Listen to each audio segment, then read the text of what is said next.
We're Kyoho. My name is Zach, that's my brother Nick, and Mr. Jonas Solotaro here in the middle.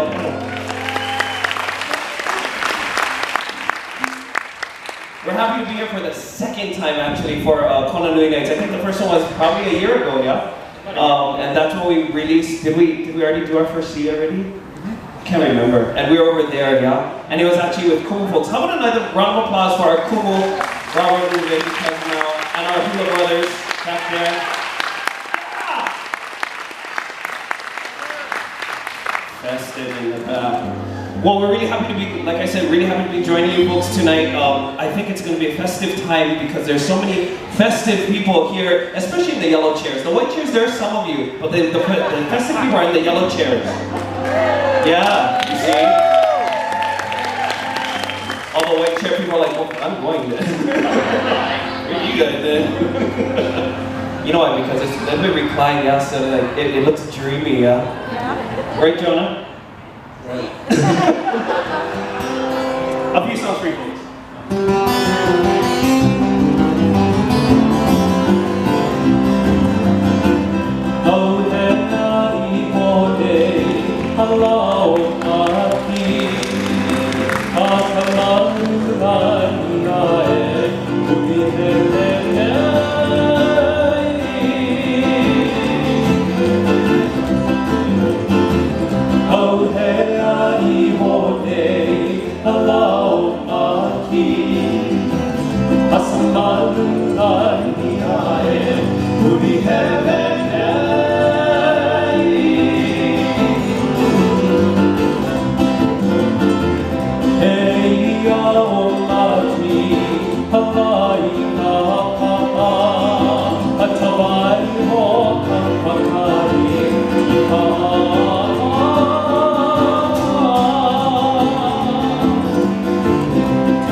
Kahiya